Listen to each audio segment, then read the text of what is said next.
Hello दोस्तों, कैसे हो सब लोग। दोस्तों स्वागत है आज के सेशन में। मैं आप लोगों को करवाने वाला हूं आज क्लबिंग ऑफ इनकम। तो क्लबिंग ऑफ इनकम के बारे में थोड़ी सी प्रैक्टिस भी करेंगे और कैसे क्वेश्चन आते हैं एग्जाम में मैं वो डिस्कस करने वाला हूं। प्लस आपके साथ क्लबिंग ऑफ इनकम को मैं आज कंप्लीट करने वाला हूं थ्योरी के साथ, ठीक है, विद अमेंडमेंट्स। जो भी इसके अंदर अमेंडमेंट्स हैं वो भी डिस्कशन करने वाले हैं। खास कोई अमेंडमेंट है नहीं, बट न्यू जीम के साथ में आपको कुछ बताने वाला हूं ना। क्लबिंग ऑफ इनकम बच्चों, अगर हम बात करें सेक्शन नंबर 60 से लेकर 65 में आता है। बच्चों अगर आपको ये टेलीग्राम, अगर आपको ये नोट्स चाहिए होंगे तो आपको मेरा टेलीग्राम चैनल ज्वाइन करना होगा और उसके अंदर आपको ये नोट्स मिल जाएंगे। जहां जहां अमेंडमेंट्स हैं वो मैं इसी के अंदर मार्क कर रहा हूं ना। Clubbing of income section number 60 से लेकर 65 में आता है और एक बहुत सिंपल सा चैप्टर कहता है, under income tax act an assessee is generally tax in respect of his own income. बात तो सही है, हम लोग अपनी अपनी इनकम पे टैक्स देते हैं, but there are certain cases जहां पर हमें टैक्स जो है दूसरों की इनकम पे देना पड़ता है। उसी को क्लबिंग बोलते हैं। हमारी इनकम में क्लबिंग हो जाना। The provision for the same are contain in section number 60 से लेकर 64 of the act. These provisions have been enacted to counter the tendency on the part of taxpayers to dispose of their property or transfer their income in such a way that their tax liability can be avoided. देखो लोग तो क्या चाहते हैं कि अपनी tax liability को कम करना चाहते हैं, तो वो दूसरों के ऊपर प्रॉपर्टी ट्रांसफर कर देते हैं सो दैट उसको वो इनकम ट्रांसफर हो जाए। जबकि ऐसा नहीं होता है। आपको करने का एक तरीका है, प्रोसेस है। ऐसा नहीं है कि आप कर नहीं सकते। प्रॉपर्टी ट्रांसफर करते हो विदाउट एडिक्वेट कंसिडरेशन तो गवर्नमेंट को प्रॉब्लम है, यानी गिफ्ट करते हो तो इसीलिए ये चैप्टर बना है दोस्तों क्लबिंग ऑफ इनकम, कि अगर आप अपने रिलेटिव्स को जिनके पास कोई इनकम नहीं है, ठीक है, उनको ये प्रॉपर्टी ट्रांसफर कर दी, ठीक है, तो ताकि जो उस प्रॉपर्टी से इनकम मुझे हो रही थी वो उनको टैक्सेबल हो जाए, और उनके इनकम इतनी है कि उनकी जो स्लैब लिमिट है उससे कम इनकम है तो उनको टैक्स नहीं देना पड़ेगा। मेरी बात समझ में आ रही है। So clubbing of income provisions जो है they are divided into two categories. कितनी कैटेगरीज में आ जाता है क्लबिंग प्रोविजंस? दो कैटेगरी में क्लबिंग प्रोविजंस।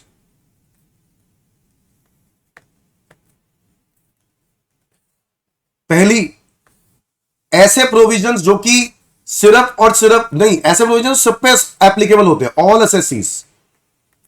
और ऐसे प्रोविजन जो सिर्फ और सिर्फ किनके ऊपर लगते हैं? Individuals, only for individuals.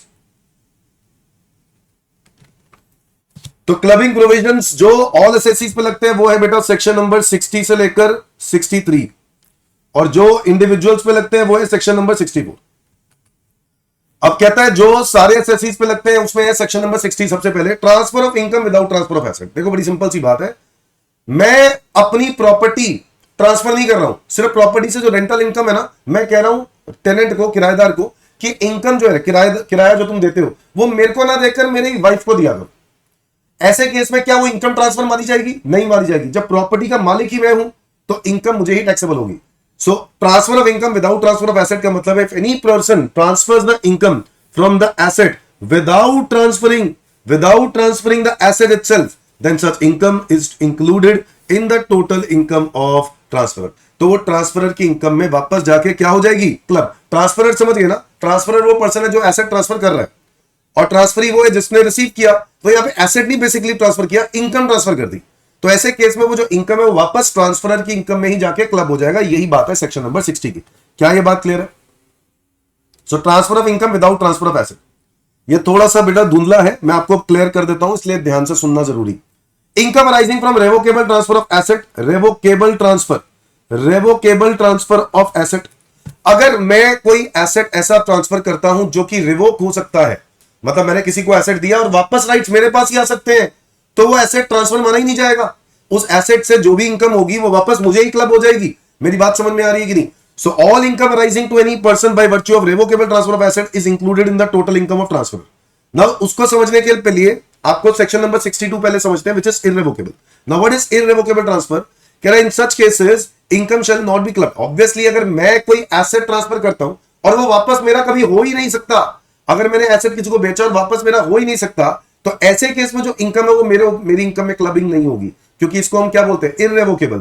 So in such cases income shall not be clubbed in the hands of transferor. Section 61 will not apply to any income arising to any person if there is a transfer by way of trust which is not revocable during the life time of the beneficiary. मतलब जिसके नाम पर मैंने वो trust, जिसके नाम पे, जिसके बेनिफिट्स के लिए मैंने वो ट्रस्ट दिया, ट्रस्ट के अंदर नाम लिख दिया कि भाई मैं ये अपने राइट्स किसको दूंगा? इसको दे रहा हूं।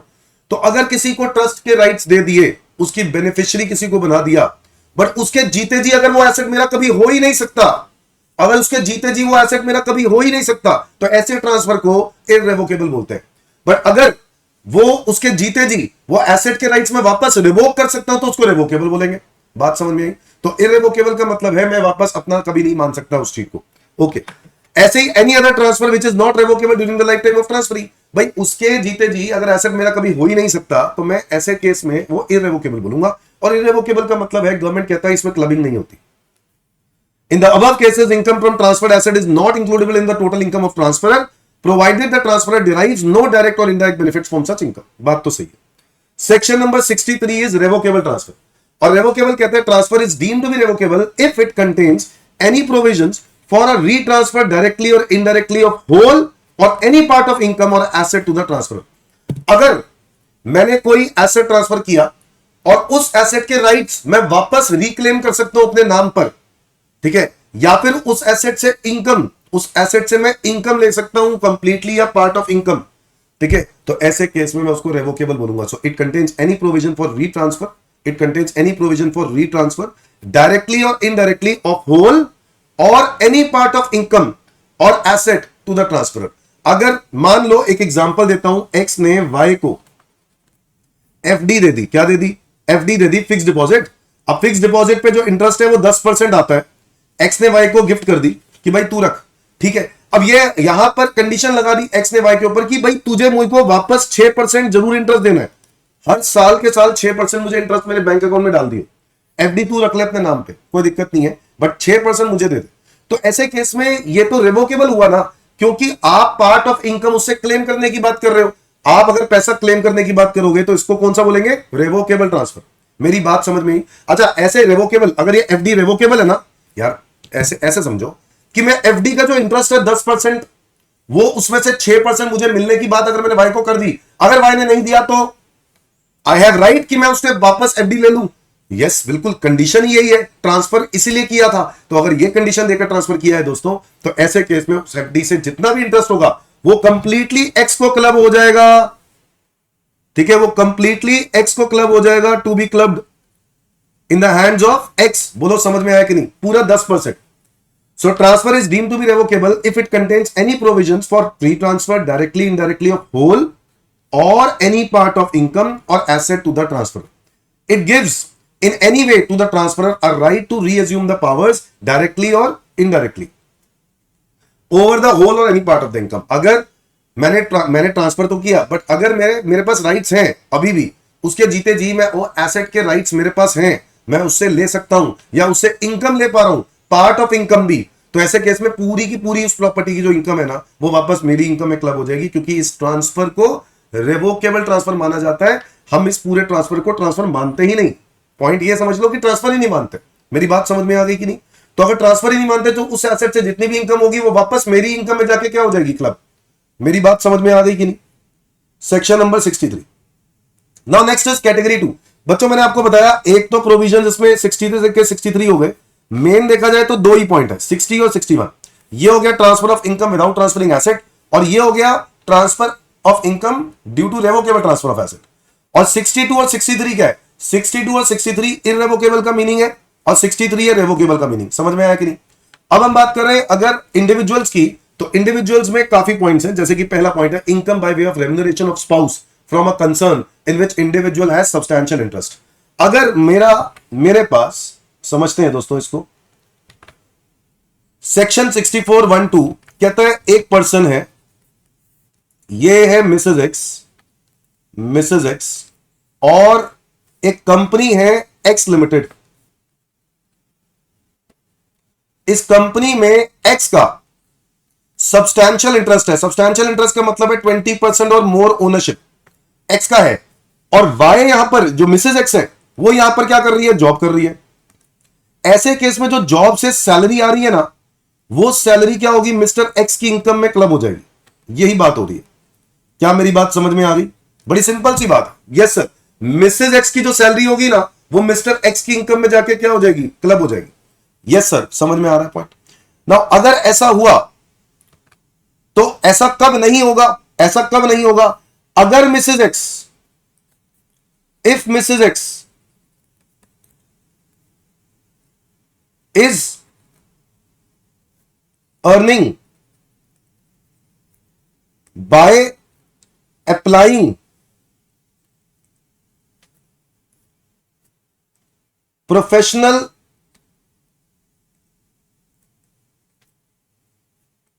नॉलेज या टेक्निकल नॉलेज, है ना। अगर मिसेज एक्स इस तरीके से अर्न कर रही है, मिसेज एक्स इस प्रकार अर्न कर रही है प्रोफेशनल नॉलेज या टेक्निकल नॉलेज का इस्तेमाल करके, तो ऐसे केस में दोस्तों जो भी मिसेज एक्स की सैलरी इनकम होगी वो क्लब नहीं होगी, नॉट टू बी क्लब। मेरी बात समझ में आ गई, नॉट टू बी क्लब। तो इसका मतलब क्या हुआ, वो मिसेज एक्स की इनकम रहेगी और मिसेज एक्स को ही टैक्सेबल होगी। ये देखो, in computing the total income of individual, all such income which arises, all such income which arises directly or indirectly to a spouse of such individual by way of salary, commission or fee or any other form of remuneration whether in cash or in kind, इससे कोई फर्क नहीं पड़ता, from a concern, ऐसे concern से पैसे कमा रही है in which the individual has substantial interest, बोलो individual has substantial interest, that is 20% or more voting rights of the concern shall be clubbed in the hands of individual who has substantial interest। तो ये उसकी income में club हो जाएगा जिसके पास company का substantial interest है। बात समझ में आ गई कि नहीं? ओके, तो ये मैंने एग्जांपल आपको दे दिया है। अच्छा, एक और बात है, now there are circumstances in which individual is deemed to have been a substantial interest, मतलब हम मान लेंगे कि आपके पास सब्सटैंशियल इंटरेस्ट है मिस्टर एक्स के पास, और वो कब हो सकता है, मान लो मिस्टर एक्स के पास कंपनी के 10% शेयर है, बट इसके भाई के पास, ब्रदर के पास भी कंपनी के कितने शेयर है, 10%, तो मिला के ये कितने बन जाते हैं, 20%। तो आप क्या बन गए, सब्सटैंशियल इंटरेस्ट ओनर बन गए। क्या बन गए, सब्सटैंशियल इंटरेस्ट ओनर। मेरी बात समझ में आ गई कि नहीं? तो अगर आप सब्सटैंशियल इंटरेस्ट ओनर बन गए तो ऐसे केस में जो भी उससे इनकम हो रही होगी आपकी वाइफ को, वो इनकम क्या हो जाएगी, क्लब हो जाएगी हस्बैंड को। बोलो यस और दो। तो वाइफ की इनकम जो भी होगी वो मिस्टर एक्स को क्या हो जाएगी, क्लब हो जाएगी। समझ में आ रहा है कि नहीं? तो मिस्टर एक्स अगर कंपनी में 10% मालिक है और उसका भाई भी 10% मालिक है, मिला के अगर सब्सटैंशियल इंटरेस्ट ओनर बन रहे हैं तो मिस्टर एक्स माना जाएगा कि सब्सटैंशियल इंटरेस्ट ओनर है। ऐसे केस में जो भी इनकम होगी, है ना, जो भी इनकम होगी वो सैलरी मिस्टर एक्स की इनकम में जाके क्लब हो जाएगी। ये बात क्लियर है? Now where concern is a company if equity shares carrying 20% more of the voting rights are beneficially owned by such person or partly by such person and partly by one or more of his relatives, या तो उसने पूरे के पूरे उसने लिया हुआ है या फिर one of his relatives at any time during the previous year, at any time during the previous year। तो ऐसे केस में आप सब्सटैंशियल ओनर माने जाओगे। जैसे कि मिस्टर एक्स है, 10% शेयर्स हैं, हम मिसेज एक्स वहां पे जॉब करती है और फादर के पास भी 8 है, मदर के पास भी 5 है, तो मिला के कितने हो गए, 23। तो ये माना जाएगा कि mister x substantial interest owner है। तो ऐसे केस में वाइफ की जितनी भी सैलरी इनकम होगी वो मिस्टर एक्स की इनकम में जाके क्या हो जाएगी, क्लब। रिलेटिव कौन आते हैं, रिलेटिव में है spouse, brother, sister, lineal ascendant, descendant of that individual. Is that clear? Parents, grand parents, बच्चे, पोते, सब इसके अंदर कवर्ड। ओके, अगर हम बात करें, अगर आप एक एचयूएफ हो या कोई फर्म हो, तो ऐसे केस में if such person is entitled or such person or one or more of his relatives are entitled in aggregate to receive 20% or more of the profit of such concern at any time during the previous year। अगर आप एक partnership firm हो और उस firm में 20% या उससे ज्यादा आप और आपके रिलेटिव्स मिला के ओनर बनते हैं और आप लोगों का प्रॉफिट इतना शेयर बनता है, तो ऐसे केस में आप सब्सटैंशियल ओनर माने जाओगे। और ऐसे केस में वाइफ की अगर जॉब कर रही है तो वाइफ की इनकम पेरेंट की, उस हस्बैंड की इनकम में क्लब हो जाएगी।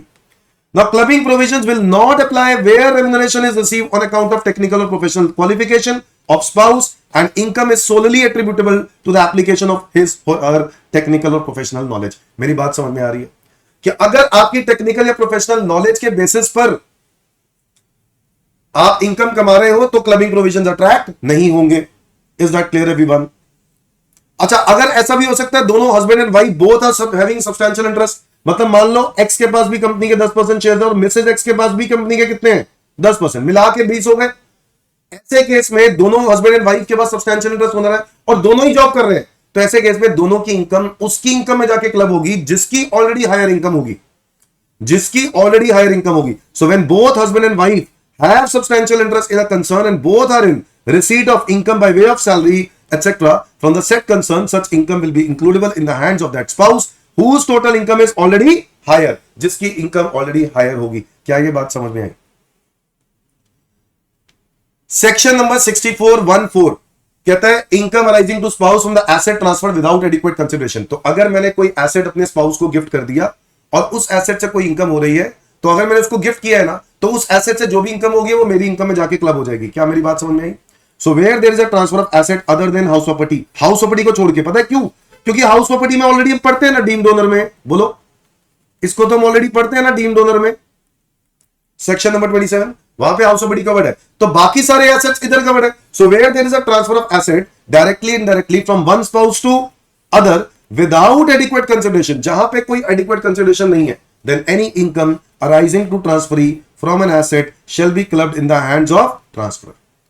कहता है कि अगर ऐसे केस में जब भी कभी कोई एसेट गिफ्ट कर दिया जाता है स्पाउस को विदाउट कंसिडरेशन का मतलब गिफ्ट होता है, देन दैट इनकम, कोई भी इनकम राइजिंग टू ट्रांसफरी, उसको ट्रांसफरी को इनकम हो रही है from that asset, shall be clubbed in the hands of transferor, transferor को ये क्लब हो जाएगा। क्या मेरी बात समझ में आई? एक्सेप्शन क्या है? डाइवोर्स। बच्चों अगर हस्बैंड और वाइफ के बीच में डाइवोर्स हो जाए, तो ऐसे केस में जो एसेट हस्बैंड ने वाइफ को दिया था, उस एसेट से जो भी इनकम होगी वो हस्बैंड को अब क्लब नहीं होगी, क्योंकि डाइवोर्स हो गया। डाइवोर्स होने के बाद एसेट से जो भी इनकम होगी वो क्लबिंग नहीं होगी। Is that clear to everyone? Is that clear to everyone?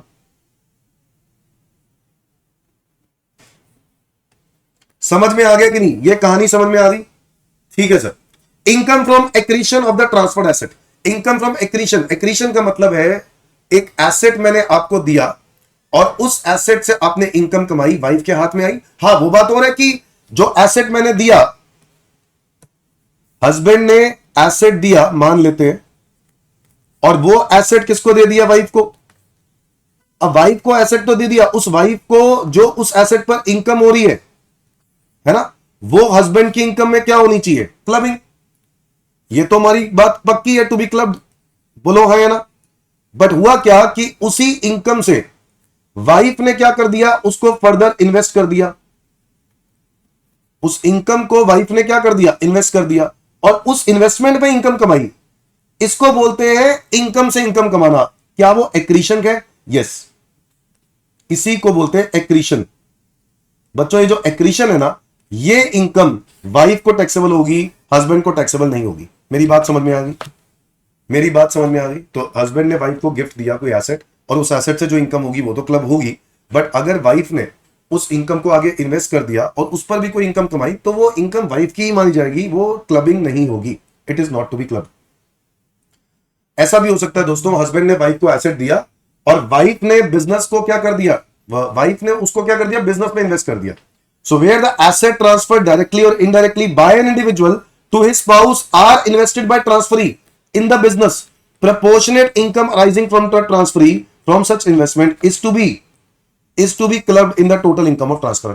क्या मतलब है कि अगर मान लो कि कोई एसेट प्रॉपर्टी गिफ्ट कर दी, ठीक है, वाइफ को, और वाइफ ने उसको बिजनेस में इन्वेस्ट कर दिया, तो उस एसेट से जो भी इनकम हो रही है, उस एसेट से जो भी इनकम हो रही है वो हस्बैंड की इनकम में जाके क्या हो जाएगा? क्लब होगा। मतलब उस बिजनेस से जो भी इनकम हो रही है। अब वो निकालने के लिए क्या करना है कि हो सकता है वाइफ का ऑलरेडी बिजनेस में कैपिटल डाला हो। मान लो वाइफ ने ऑलरेडी 10 लाख रुपए का कैपिटल डाला है, हस्बैंड ने वाइफ को गिफ्ट किया एक एसेट, और वो भी उसने कैपिटल में इंट्रोड्यूस कर दिया, इंट्रोड्यूस्ड नया कैपिटल, मान लो 5 लाख, कुल मिला के कैपिटल हो गया 15। और अगर मान लो बिजनेस में प्रॉफिट होता है कितने रुपए का? 3 लाख रुपए का, तो उस 3 लाख रुपए के प्रॉफिट पे, 3 लाख रुपए के प्रॉफिट पे आपका कितना शेयर है उस पर डिपेंड करता है। तो हस्बैंड का शेयर कितना है? हस्बैंड ने 5 दिए थे ना, 5 डिवाइडेड बाय 15, टोटल कैपिटल 15 है, 5 डिवाइडेड बाय 15, जो ये प्रपोर्शन में आएगा ना, उस प्रपोर्शन में जो भी इनकम आएगी वो हस्बैंड की इनकम में क्लबिंग हो जाएगी। किसकी इनकम में क्लबिंग हो जाएगी? हस्बैंड की इनकम में। मेरी बात समझ में आ रही है कि नहीं? तो अगर हस्बैंड के पास जो कैपिटल है, हस्बैंड ने वाइफ को पैसा गिफ्ट किया, ठीक है, और वाइफ ने आगे बिजनेस में इन्वेस्ट कर दिया, तो ऐसे केस में टोटल कैपिटल 15 लाख हो गया, पहले से 10 था, 5 और ऐड हो गया, 15 हो गया। अब उसमें जो प्रॉफिट कमाया, वो प्रॉफिट जो है उसकी क्लबिंग होगी। कैसे क्लबिंग होगी? हस्बैंड ने कितने दिए थे? 5, तो 5 डिवाइडेड बाय 15, उसका प्रपोर्शन में जो भी इनकम आएगी वो हस्बैंड को क्लब हो जाएगी। मेरी बात समझ में आ गई कि नहीं? So if the investment is the nature of capital contribution, then the proportionate interest receivable by transferee from the firm will be clubbed in with the total income of transfer। अच्छा, ये बात तो हमने पहले ही कर ली ना। अगर ट्रांसफर एसेट बिजनेस में डाल दिया तो proportionate income arising to transferee from such investment is to be clubbed in the hands of total income of transfer. Is that clear everyone? ये देखो, मैंने एक एग्जांपल दिया हुआ है। हस्बैंड ने वाइफ को एफडी दी 10 लाख की और वाइफ ने उसको बिजनेस में डाल दिया। पहले से कैपिटल कितना था? 20। नया कैपिटल कितना आ गया? 10। टोटल आ गया 30। प्रॉफिट आ गया मान लो इस साल का 6। अब ये 6 लाख का जो प्रॉफिट है इसको कैसे प्रोपोर्शनली बांटा? 10 दिया था किसने? हस्बैंड ने, डिवाइडेड बाय 30। उस प्रोपोर्शन में प्रॉफिट निकाला तो वो आया 2, और वो 2 लाख रुपए हस्बैंड की इनकम में जाके क्या हो जाएगा? क्लब। समझ में आया कि नहीं? Such proportion has to be computed by taking into the account the value of aforesaid investment as on first day of the previous year to the total investment in the business। मतलब हमेशा हम लोग ये देखेंगे कि first day of the previous year में कितना पैसा डाला, first day of the previous year. So बच्चों, आपने जो प्रॉफिट लॉस का प्रोपोर्शनेट करना है वो उसमें देखना है वैल्यू ऑफ गिफ्ट लेना है, वो भी first day of the previous year, divided by total capital, वो भी first day of the previous year. Value of gift divided by total capital, value of gift as on first day of the previous year divided by total capital as on first day of the previous year. इस proportion में जो profit होगा उस profit को हम लोग income को क्या कर देंगे? Club. Is that clear everyone? So profit loss multiply by gifted amount divided by value of total capital. हम अभी तक यही तो कर रहे थे। हमने यहां पर क्या किया? 10 लाख रुपए, ये क्या है? Value of gift divided bye क्या है? Total capital. इस प्रोपोर्शन में प्रॉफिट को क्लब कर दिया। समझ में आया कि नहीं? वही कर रहे हैं। बट याद रहे ये 1 अप्रैल को ही देखना है। ये वाली पॉइंट जो देखना है वो हमेशा 1 अप्रैल को देखना है। मतलब अगर गिफ्ट साल के बीच में हुआ है, साल के बीच में अगर गिफ्ट दिया है, तो ऐसे केस में आप अगले साल से क्लबिंग स्टार्ट करोगे, उस साल क्लबिंग नहीं करोगे। सेक्शन नंबर 6416 बच्चों, ये है transfer of asset to sons wife. अगर एसेट सन्स वाइफ को दे दिया, सन की वाइफ को दे दिया, नहीं बहुरानी को दे दिया, तो ऐसे केस में उस एसेट से जो भी इनकम होगी वो वापस ट्रांसफरर की इनकम में क्लब होगी, और बिल्कुल वैसे ही लगेंगे प्रोविजन जैसे स्पाउस के लगे। तो सेम प्रोविजंस, कोई डाउट ही नहीं। आगे आ जाओ। Section number 6417 transfer of asset for the benefits of spouse. All income arising directly और indirectly to any person, association of person from asset transfer directly. बच्चों, अगर मैंने कोई एसेट किसी ऐसे पर्सन को दे दिया, ऐसे पर्सन को दे दिया, ठीक है, हस्बैंड ने एक एसेट जो है ना वो किसी फर्म को दे दिया, उस फर्म के अंदर जो वाइफ है वो कौन है? पार्टनर है। वाइफ जो है हस्बैंड की वो क्या है? पार्टनर है। यहां पे पार्टनर है फर्म की। तो ऐसे केस में अगर आपने एसेट इनको भी गिफ्ट किया तो ये माना जाएगा कि इसका डायरेक्ट इनडायरेक्ट बेनिफिट किसको मिल रहा है? वाइफ को। So all income arising directly और इनडायरेक्टली टू एनी पर्सन और association of person from the asset transferred directly और इनडायरेक्टली टू सच पर्सन और AOP by an individual without adequate consideration is clubbed in the income of individual to the extent such income is used by transferee for immediate or deferred benefit of the transfer spouse। भाई मान लो अगर मैंने husband ने wife को, ये husband ने firm को gift किया 20 लाख का एसेट, और उस प्रपोर्शन में अगर मैंने प्रपोर्शन देखा तो इसमें 3 पार्टनर थे, एक्स वाई जेड, और ये है आपकी वाइफ मिसेस जेड। इनको मिला ये 20 लाख का जो कंट्रीब्यूशन है वो मिला किस रेशियो में? मान लो 7 लाख रुपए मिले इसको। तो 7 लाख रुपए से जो भी इनकम आएगी वो हस्बैंड की इनकम में जाके क्या हो जाएगी? क्लब। 7 लाख रुपए से जो इनकम आएगी ना वो इनकम क्या हो जाएगी? क्लब। समझ में आया कि नहीं? नेक्स्ट इज सेक्शन 6418 बच्चों, यहां पर भी सेम पॉइंट है, सिर्फ सन्स वाइफ आ गया।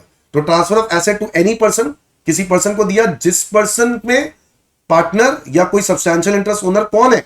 सन्स वाइफ है। तो ऐसे केस में उस एसेट से जो भी प्रोपोर्शनेट इनकम सन्स वाइफ को हो रही है, बेनिफिट जो उसको मिल रहा है, वो क्लब हो जाएगा किसकी इनकम में? ससुर की इनकम में। है कि नहीं? सेक्शन नंबर है 6418। बच्चों next is very important 6418 clubbing in the case of minor child. All incomes of minor, all income of minor is to be clubbed in the total income of parent whose income is already higher. Minor की income पे हमेशा parent की income, parent ही tax पे करता है, parent को ही tax पे करना पड़ता है। बट पेरेंट भी कौन से? जो पेरेंट की इनकम ऑलरेडी हायर हो, जो पेरेंट की इनकम ऑलरेडी हायर हो, उन पेरेंट की इनकम में जाके हम क्या कर देंगे? बताओ, क्लबिंग कर देंगे। समझ में आया कि नहीं? समझ में आया कि नहीं? Is that clear to everyone? Once clubbing of minor's income is done, with that of parent. अगर माइनर की इनकम पेरेंट की इनकम में जाके क्लब कर दी तो बच्चों it will continue to be clubbed with that parent only in the subsequent year unless the AO is not satisfied। जब तक AO satisfy नहीं होता और जब तक AO को कोई प्रॉब्लम ना हो तब तक वो इनकम उसी पेरेंट की इनकम में क्लब होगी जिस पेरेंट की इनकम में पहले क्लब की गई थी। क्या मेरी बात समझ में आई? Where the marriage of parents does not subsist, यानी डाइवोर्स हो गया, तो ऐसे केस में बच्चे की इनकम किसकी इनकम में क्लब करेंगे? जो पेरेंट उसको मेंटेन कर रहा है। कोर्ट बोलता है ना कि भाई ये पेरेंट देखेंगे उसको, तो कोर्ट जिसको जिम्मेदारी देगा उस पेरेंट की इनकम में वो इनकम क्या हो जाएगी? Club. Is that clear everyone?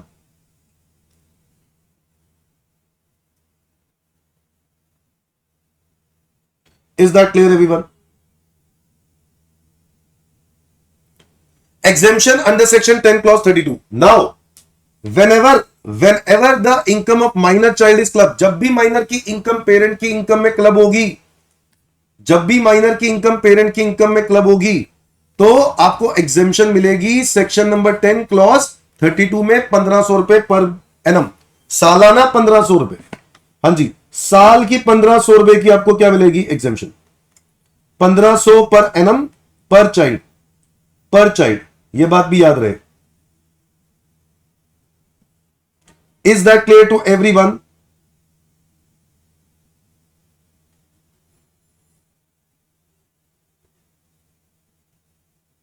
Is that clear to everyone? बच्चों ये एग्जेम्पशन वाले पॉइंट पे एक मेरे को लिखवानी है अमेंडमेंट, एक एग्जेम्पशन वाले पॉइंट पे अमेंडमेंट लिखवानी है, तो सारे बच्चे अपने नोट्स निकालेंगे और इस पर अमेंडमेंट लिखेंगे।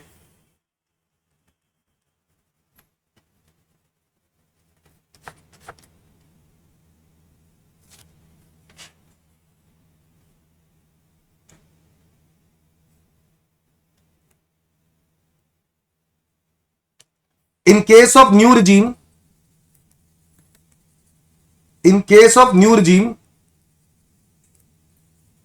exemption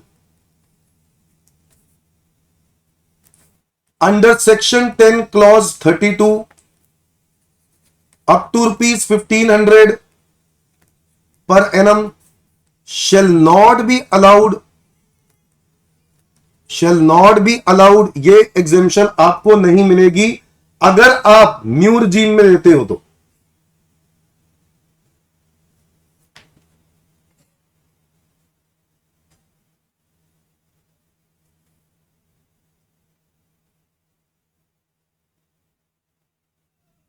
is that clear everyone? तो न्यू रिजीम में ये एग्जेम्पशन आपको नहीं मिलेगी, याद रखना।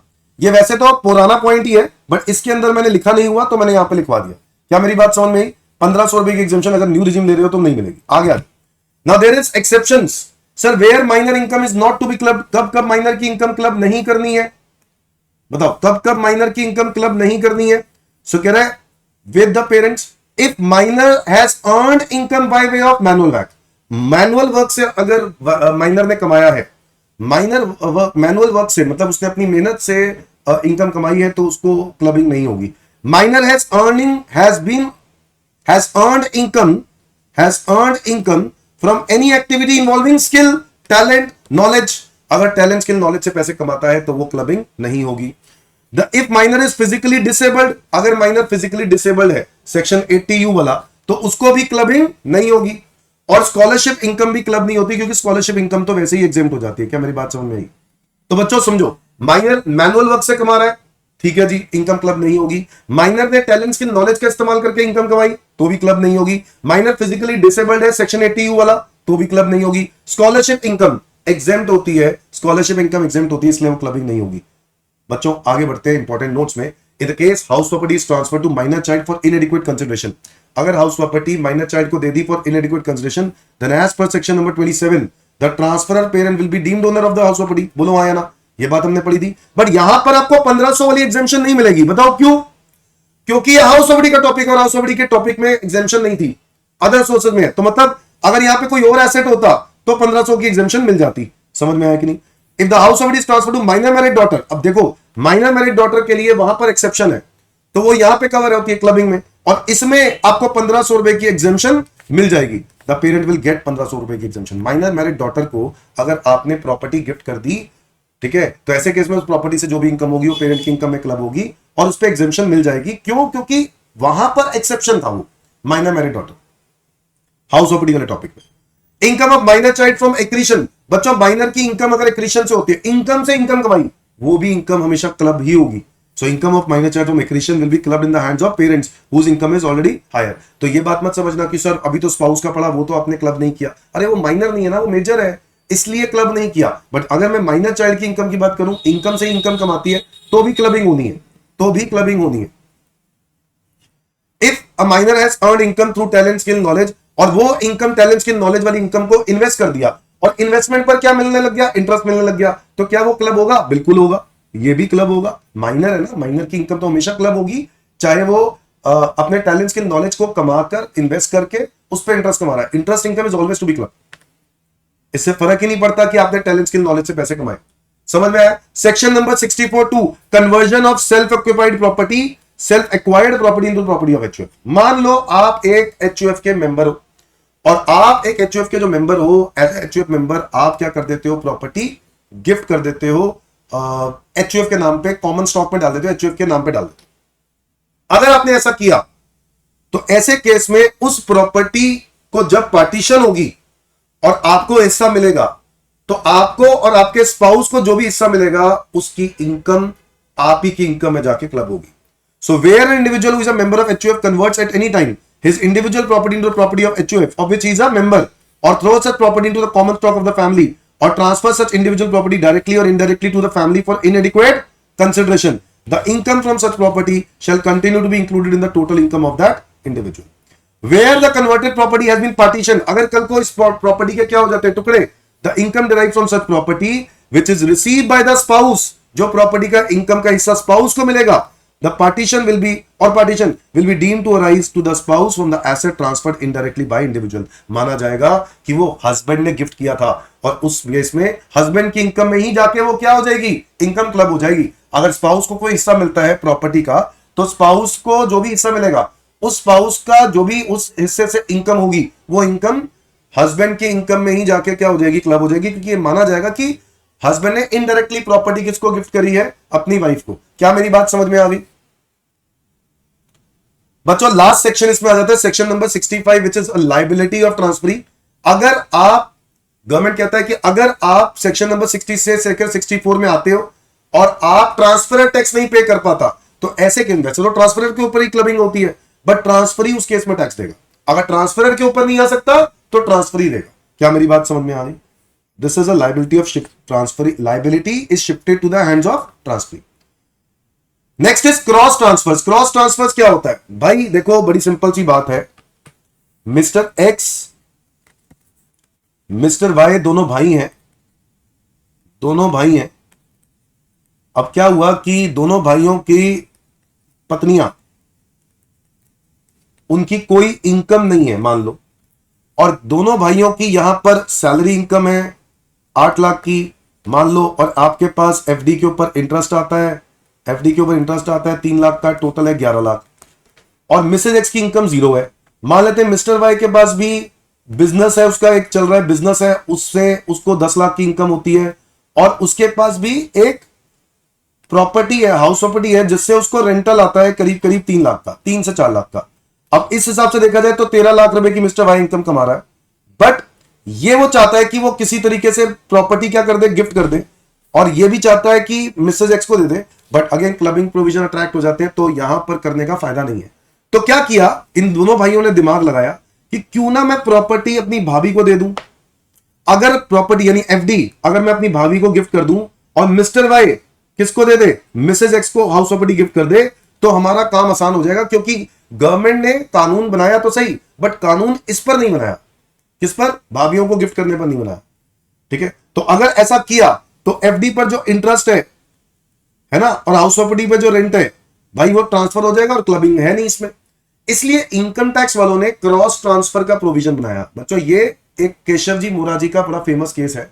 ठीक है, केशव जी मोराजी का साथ ऐसा केस हो चुका है, और इसमें बोला गया कि अगर ऐसा किया तो हम इसको क्रॉस ट्रांसफर बोलते हैं। क्या बोलते हैं? Cross transfer. अगर क्रॉस ट्रांसफर किया तो उस केस में इस एसेट से जो भी इनकम हो रही है, किसको, जो हाउस प्रॉपर्टी का रेंट है उसको जो भी इनकम हो रही है वो वापस मिस्टर एक्स की इनकम में क्लब हो जाएगी, और जो इनकम मिसेस वाई को हो रही है एफडी पर इंटरेस्ट की, वो इनकम क्लब हो जाएगी मिस्टर वाई की इनकम। मेरी बात समझ में आ गई? So in the case of new regime exemption section 1032 up to 15, अच्छा ये वाला तो पॉइंट अलग है, ये क्रॉस ट्रांसफर वाली बात समझ में आ गई? बात समझ में आ गई? तो ये इनकम इसको क्लब हो जाएगी, ये इनकम। तो बताओ क्या फायदा, मतलब इतना दिमाग लगाया और उसके बाद क्या ही फायदा हुआ? कोई फायदा नहीं हुआ। तो क्रॉस ट्रांसफर ये कॉन्सेप्ट कहता है आप कर नहीं सकते हो। देखो आज के टाइम पे सुप्रीम कोर्ट ने जब इस पर जजमेंट दे दिया, जब से उसके बाद से अब यही एक लास्ट रिजॉर्ट है, इस तरीके से होता है। The Supreme Court in the case of CIT यानी commissioner of income tax versus Keshav ji Moraji, ठीक है, 1967, observe that if two transactions are interconnected, अगर दो ट्रांजेक्शन कुछ इंटरकनेक्टेड है and are parts of the same transaction in which such a way that it can be said that the circuitous method, circuit लगा दिया, circuit मतलब circuit होता है ना एक तार से दूसरी तार, तो सर्किटस मेथड है। जैसे अपने तारे, दो तारे ही तो है, सर्किट हो गया, एक वो वहां पे दे रहा है, वो वहां पे गिफ्ट कर रहा है ना। तो कह रहा है was adopted to evade tax, चोरी करने के लिए, टैक्स की चोरी करने के लिए आप ऐसा करते हो, then the clubbing provisions would be attracted. Accordingly Mrs X income will be clubbed in the hands of Mr X and Mrs Y's income will be clubbed in the hands of Mr Y. अच्छा, up to the extent of common amount, ये बात भी genuine है कि अगर मान लो house property से जो रेंट आ रहा है वो 4 लाख रुपए आ रहा है और एफडी से जो इंटरेस्ट आ रहा है वो 3 लाख आ रहा है, तो एफडी से जो इंटरेस्ट है और हाउस प्रॉपर्टी, तो कॉमन अमाउंट देखेंगे, तो कॉमन अमाउंट कितना है 3, तो क्लबिंग सिर्फ 3 की होगी, जो एक्स्ट्रा जा रहा है उसको कोई दिक्कत नहीं है, उस पर टैक्स नहीं लगेगा, मतलब उस पर क्लबिंग नहीं होगी, क्लबिंग सिर्फ कॉमन अमाउंट पे होगी। बात समझ में आ गई कि नहीं? दैट्स इट दोस्तों, ये तो हो गए सेक्शंस। अब आ जाते हैं 2-3 क्वेश्चंस करते हैं बढ़िया बढ़िया वाले। क्वेश्चन नंबर 1 ही देख लो, 1 minute. Mr Watson has transferred through a duly registered document the income arising from godown to his son, बहुत ही अच्छा काम कर रहा है। Without transferring godown, godown transfer नहीं किया, इनकम ट्रांसफर कर दी, तो ऐसे केस में क्या होगा, सेक्शन नंबर क्या लग जाएगा, सेक्शन नंबर 60 लग जाएगा। ऐसे केस में क्या होगा, अगर ऐसा किया तो गोडाउन ट्रांसफर ना करने पर, इनकम ट्रांसफर करने पर ये इनकम वापस मिस्टर वत्सन की इनकम में ही जाके क्या हो जाएगी, क्लब हो जाएगी।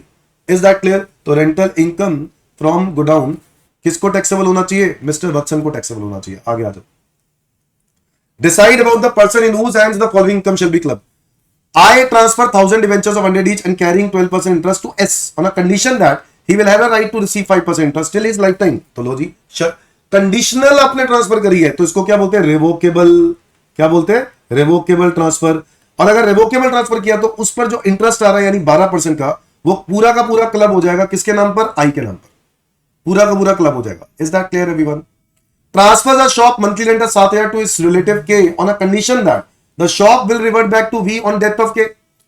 अब डेथ होने के बाद अगर आपके नाम पे शॉप आएगा तो ऐसे केस में ये इररिवोकेबल ट्रांसफर है बच्चों, याद है, इररिवोकेबल ट्रांसफर है। अगर ये इररिवोकेबल ट्रांसफर है तो मंथली रेंट जो है वो क्लबिंग नहीं होगी, ये जिसको शॉप ट्रांसफर की उसी की इनकम में जाके क्या होगी, क्लबिंग होगी।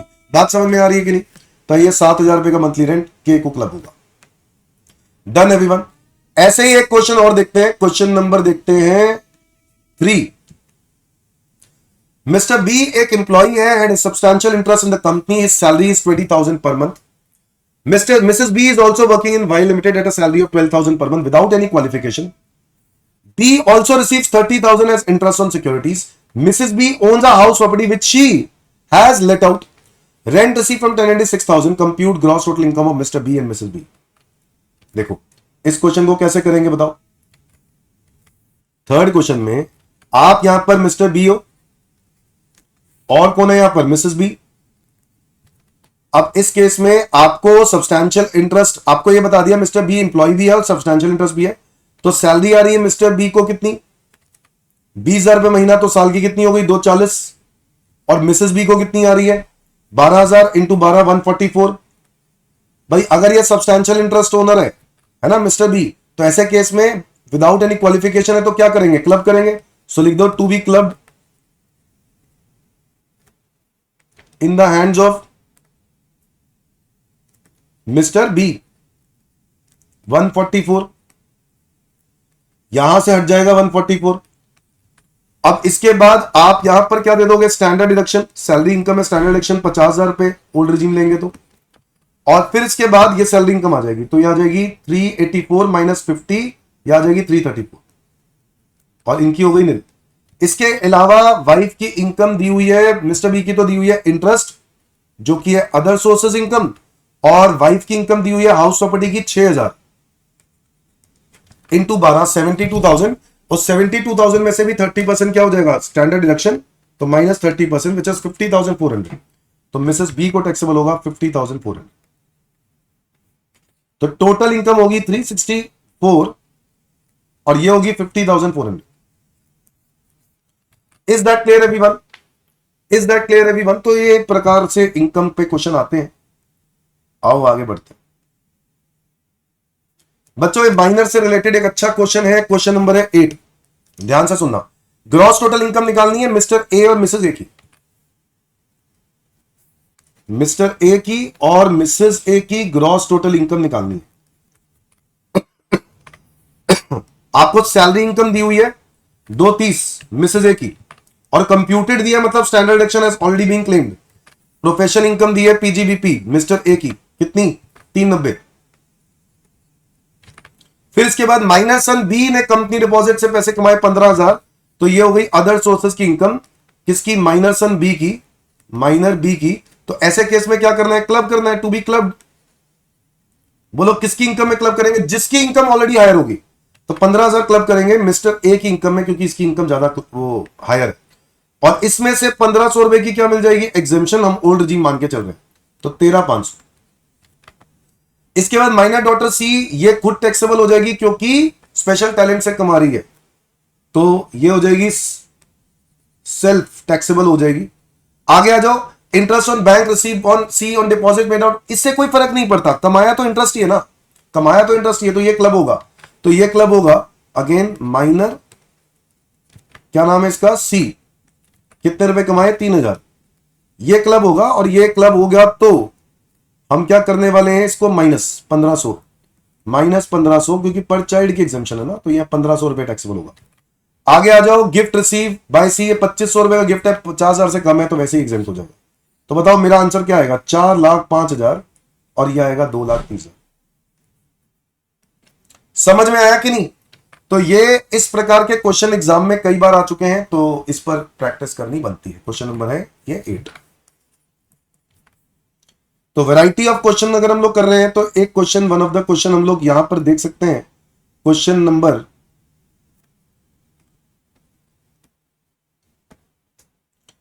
10 भी देख सकते हैं। क्वेश्चन नंबर 10 में कह रहा है मिस्टर ए के पास एफडी है 5 लाख रुपए की in Bank of India. He instructed the bank to credit interest on FD at the rate of 9% to the saving bank account of Mr. B, son of his brother. क्या ये club नहीं हो जाएगा भाई, ये ट्रांसफर माना ही नहीं जाएगा। आप कैसे ट्रांसफर कर रहे हो, तो ये आप ही के नाम पे वापस क्या हो जाएगा क्लब। तो बताओ 5 लाख का 9% बना 45,000, तो मिस्टर ए को ये क्लब हो जाएगा। Is that clear everyone? है ना, मतलब अब ट्रांसफर ऑफ एसेट नहीं है, transfer of income without transferring asset. Section 60 लगा दिया ना इस पे आपने, क्या लगा दिया सेक्शन नंबर 60, ये तो गलत है। Mr A hold 75% share in the firm, Mrs A receive a commission of 25,000 from promoting a sales of the firm. Mrs A के पास कोई क्वालिफिकेशन नहीं है, क्लब हो जाएगा। बोलो हाँ या ना, क्लब होगा कि नहीं सर, बिल्कुल क्लब होगा। Mr A gifted a flat to Mrs A on April 1, 2023 during the previous year. Mrs A's income under that house property is 52,000। तो बताओ क्या करेंगे, ये इनकम क्या कर देंगे, Mr A gifted a flat to Mrs A, तो ये इनकम 52,000 की क्या कर देंगे हम, क्लब कर देंगे। भाई ए ने मिसेस ए को गिफ्ट की थी, गिफ्ट करी है तो वो प्रॉपर्टी जो है वो मिस्टर ए को ही क्लब होगी हमेशा, हाँ या ना। Mister A gifted 2 lakh to his minor son who has invested the same into business and he derived income from such investment. तो बच्चों अगर मिसेस ए ने ये वाली इनकम कमाई है, मिस्टर ए ने अपने बेटे को गिफ्ट किया और बेटे ने आगे 20,000 रुपए इन्वेस्टमेंट पे इनकम कमाई है, तो ये भी इनकम क्या हो जाएगी, क्लब हो जाएगी मिस्टर ए की इनकम में। Mr A's minor son derive income of 20,000 from business activity involving application of skill and talent, तो ये तो क्लब नहीं होगा, not to be club. Mr A got a monthly pension of 10,000, बच्चों 10,000 per month monthly pension है, और 10,000 into 12 हो जाएगा 1,20, जिसमें से भी स्टैंडर्ड डिडक्शन माइनस कर देंगे तो 70,000 आ जाएगा, है ना। 50,000 की तो क्या मिल जाएगी standard deduction. He had no other income.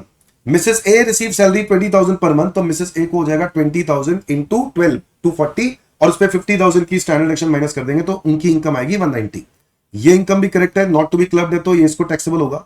और ये इनकम कितनी बनी? अच्छा, जब जब क्लबिंग होगी तो 1500 रुपए की एग्जामिशन भी मिली होगी, तो आपने मिस्टर ए -1 वाली 20,000, तो इसमें 20,000 में से 1500 रुपए की एग्जामिशन माइनस करनी चाहिए थी, -1500।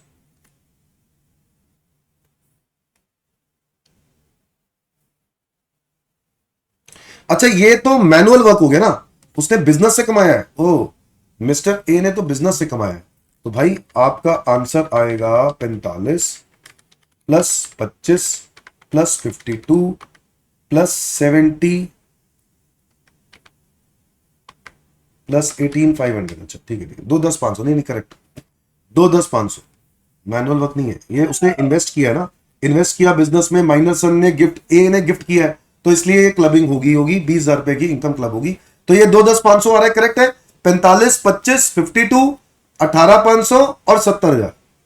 Is that clear everyone? ये वाली तो जो है इनकम, ये वाली इनकम टैलेंट स्किल वाली है, तो ये क्लब होगी नहीं, बस खत्म खत्म।